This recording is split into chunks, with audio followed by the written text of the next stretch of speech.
आज हम कक्षा 11 की हिंदी पाठ्य पुस्तक में संकलित मीरा के पद मेरे तो गिरधर गोपाल दूसरो ना कोई को पढ़ते हुए समझेंगे।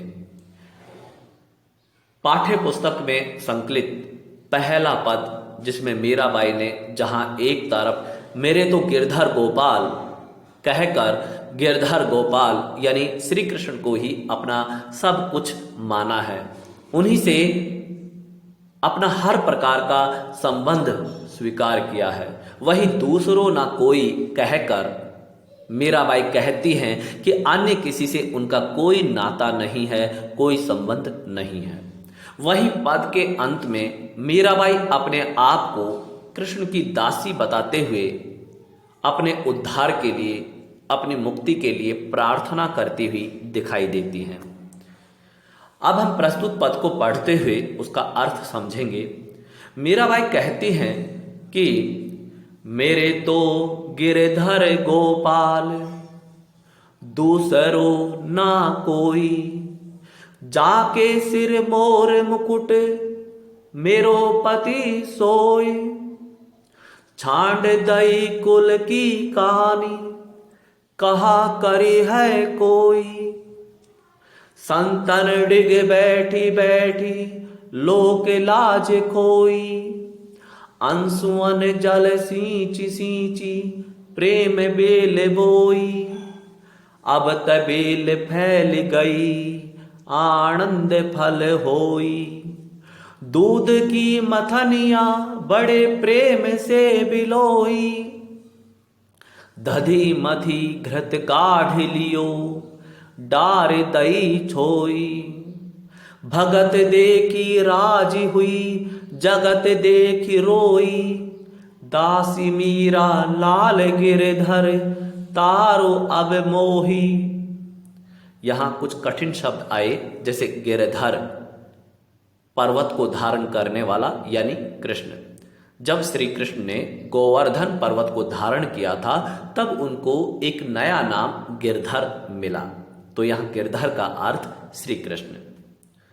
आनंद जिसका अर्थ है आनंद, कानी मर्यादा, डिग साथ, विलोई मथी या मथना, छोई छाछ जो सारहीन अंश के प्रतीकार्थ में उपयोग में लिया गया है, तारो यानी उद्धार करो, मुक्ति कर प्रदान करो। अब प्रस्तुत पद में एक एक पंक्ति को हम अर्थ सहित समझेंगे। मीराबाई कहती हैं कि मेरे तो गिरधर गोपाल दूसरो ना कोई। मेरे तो गिरधर गोपाल अर्थात मेरे तो गिरधर गोपाल यानी कृष्ण ही सब कुछ हैं। अपने आराध्य श्री कृष्ण से ही मेरा हर प्रकार का संबंध है, दूसरो ना कोई। मीराबाई कहती हैं कि अन्य किसी से मेरा कोई नाता नहीं है, अन्य किसी से मेरा कोई संबंध नहीं है। तो पहली पंक्ति में मीराबाई ने अपने आराध्य गिरधर गोपाल यानी श्री कृष्ण को ही अपना सब कुछ माना है और समाज के अन्य किसी भी व्यक्ति से किसी भी प्रकार का संबंध मानने से इनकार किया है। गिरधर गोपाल में अनुप्रास अलंकार का प्रयोग हुआ है। दूसरी पंक्ति में मीराबाई अपने आराध्य की पहचान बताते हुए, उनका स्वरूप बताते हुए अपना संबंध बताती है। मीराबाई कहती हैं कि जाके सिर मोर मुकुट मेरो पति सोई, कि जिसके सिर पर मोर पंख रूपी मुकुट सुशोभित होता है वही मेरा पति है। तो अपने आराध्य श्री कृष्ण की पहचान मीराबाई ने बताई कि जिनके सिर पर मोर पंख रूपी मुकुट शोभायमान है, सुशोभित है, वही मेरे पति हैं। तो यहां मोर मुकुट में रूपक अलंकार है और मोर मुकुट मेरो अनुप्रास अलंकार की छटा भी है। आगे मीराबाई कहती हैं कि छांड दई कुल की कहानी कहा करी है कोई। मीराबाई कहती है कि अपने आराध्य श्री कृष्ण की भक्ति में लीन रहकर उसने छांड दई कुल की कहानी अपने कुल की मर्यादा को भी छोड़ दिया है। कुल की कानी का अर्थ मर्यादा और छांडी दई छोड़ दिया है। यानी मीराबाई कहते कि अपने आराध्य श्री कृष्ण की भक्ति में लीन रहकर उनके प्रेम में सरोबार होकर उसने अपने कुल की मर्यादा को भी छोड़ दिया है, उसको भी त्याग दिया है। कहा करी है कोई। और मीराबाई कहते कि जब मैंने अपनी कुल की मर्यादा को छोड़ ही दिया है तो अब कोई मेरा क्या कर लेगा। या कहा शब्द का अर्थ कहना नहीं है, कहा का अर्थ क्या, करी है कोई, अर्थात अब मेरा कोई क्या कर लेगा। इस पंक्ति में मीराबाई अपने कुल की मर्यादा को त्यागने और समाज की तरफ से बेपरवाह होने की बात कह रही है। वे कहते हैं कि जब मैंने अपने कुल की मर्यादा को त्याग दिया है तो अब मुझे किसी की परवाह नहीं है, अब मुझे भक्ति के मार्ग पर आगे बढ़ने में कोई डर नहीं है। यहां कुल की कहानी कहा करी है कोई में का वर्ण की बार बार आवृत्ति होने से अनुप्रास अलंकार की छटा देखते ही बनती है।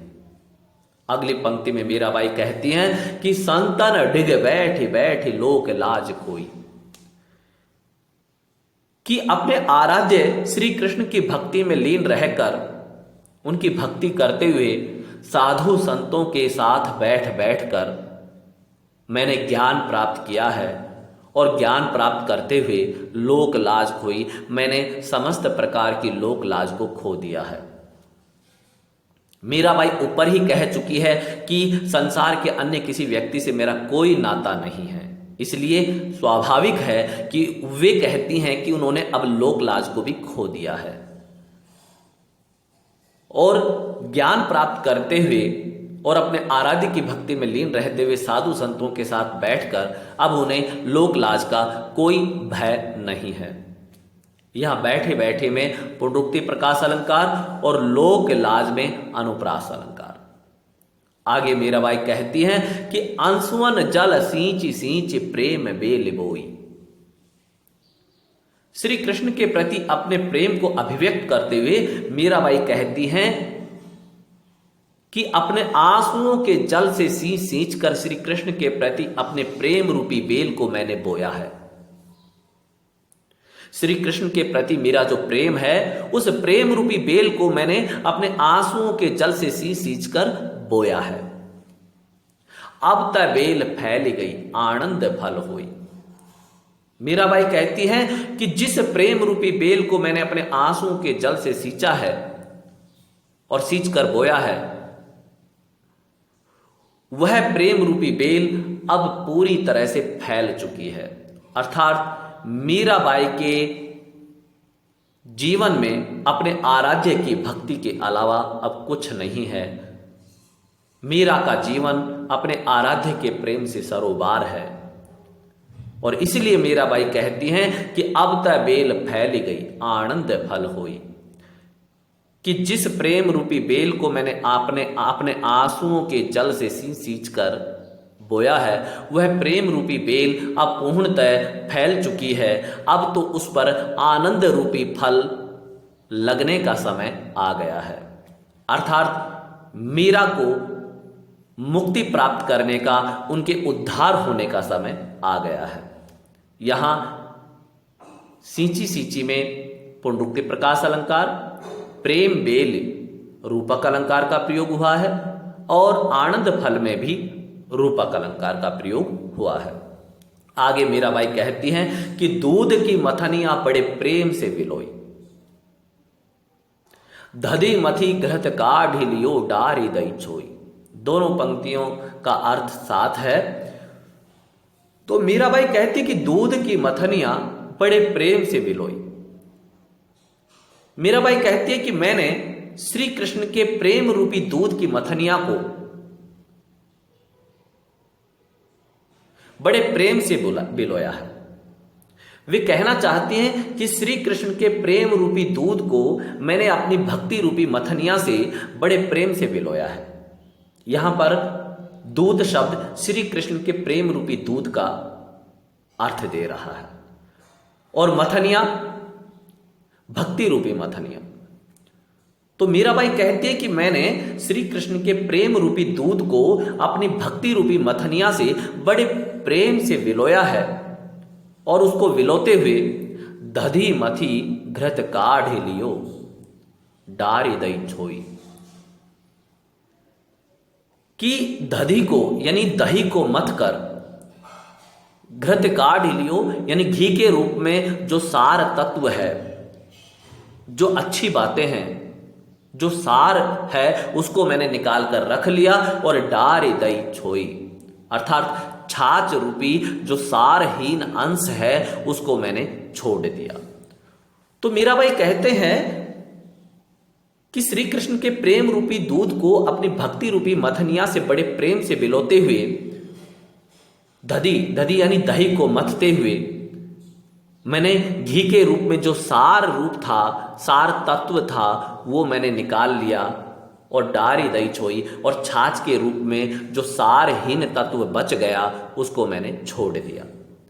जब हम दही को मथते हैं तो देखते हैं कि मथने के बाद उसमें से घी को निकाल लेते हैं, जो कि एक तरह से उसका सार है, और जो छाछ बच जाती है उसको छोड़ देते हैं। तो उसी संदर्भ में मीरा ने इन शब्दों का प्रयोग किया है कि मैंने भी श्री कृष्ण के प्रेम रूपी दूध को अपनी भक्ति रूपी मथनिया से बड़े प्रेम से बिलोते हुए और दही को मथ कर उसमें घी के रूप में जो सार तत्व था उसको निकाल कर रख लिया, और जो छाछ के रूप में जो सारहीन चीजें थी, निरर्थक चीजें थी, उनको मैंने छोड़ दिया। आगे मीराबाई कहती हैं कि भगत देखी राजी हुई जगत देखी रोई। मीराबाई कहती हैं कि मैं इस संसार में प्रभु के भक्तों को जब देखती हूं तो मैं बड़ी आनंदित होती हूं। इसलिए मीराबाई कहती हैं कि भगत देखी राजी हुई। मीराबाई इस संसार में प्रभु के भक्तों को देखकर बड़ी आनंदित होती हैं, बड़ी प्रसन्न होती हैं। जगत देखी रोई, और इस संसार में लोगों को प्रभु को स्मरण करने के स्थान पर सांसारिक मोह माया में लीन देखकर मीरा का मन रोता है। मीरा कहती है कि जगत देखी रोई, इस संसार को सांसारिक मोह माया में लीन देखकर मीरा का मन रोता है। आगे मीराबाई कहती हैं कि दासी मीरा लाल गिरधर तारो अब मोही। मीराबाई कहती हैं कि हे लाल गिरधर अर्थात हे मेरे आराध्य कृष्ण, मीरा आपकी दासी है, अब उसका उद्धार करो। तारो अब मोही अर्थात अब मेरा उद्धार करो, मुझे मुक्ति प्रदान करो। अब हम इस पद पर आधारित काव्य सौंदर्य को यदि हम देखें तो प्रस्तुत पद में मीरा कृष्ण प्रेम के लिए परिवार व समाज की परवाह नहीं करती। मीरा की कृष्ण के प्रति अनन्यता व समर्पण भाव व्यक्त हुआ है। अनुप्रास अलंकार की छटा है, बैठी बैठी सींची सींची में पुनरुक्ति प्रकाश अलंकार है, माधुर्य गुण का प्रयोग है। राजस्थानी मिश्रित ब्रज भाषा का सुंदर रूप देखने को मिलता है। मोर मुकुट, प्रेम बेल, आनंद फल में रूपक अलंकार का प्रयोग बड़ा प्रभावी ढंग से हुआ है। पद में संगीतात्मकता व गेयता है, इसे बड़े सुंदर ढंग से गाकर सुनाया जा सकता है। अब हम प्रस्तुत पद के आधार पर जो प्रश्न बन सकते हैं उनको एक बार देखेंगे। पहला प्रश्न बनता है, मीरा अपना सर्वस्व किसे मानती है और वह स्वरूप कैसा है? उत्तर होगा, मीरा श्री कृष्ण को अपना सर्वस्व मानती है, जिनके सिर पर मोर मुकुट सुशोभित है। दूसरा प्रश्न, मीरा ने समाज को क्या चुनौती दी है? तो उत्तर होगा, मीरा ने समाज को चुनौती दी है कि उसने तो साधु सन्यासियों के साथ बैठ बैठकर, साधु संतों के साथ बैठ बैठकर सामाजिक और पारिवारिक मान मर्यादा का परित्याग कर दिया है।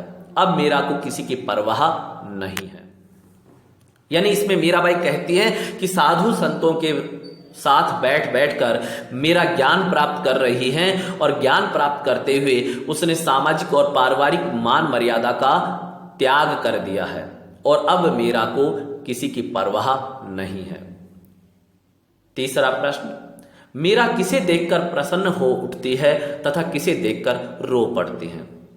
ये अंतिम पंक्तियों में आया था, जिसमें बताया गया है कि मीरा प्रभु भक्त को देखकर प्रसन्न हो उठती है तथा मोह माया में लिप्त संसार को देखकर रो पड़ती है। और चौथा प्रश्न बनता है, मीरा कृष्ण से क्या प्रार्थना करती है और क्यों। उत्तर होगा, मीरा कृष्ण से अपना उद्धार करने की प्रार्थना करती है ताकि उन्हें मुक्ति मिल सके। तो यहां पहला पद पूरा होता है। धन्यवाद।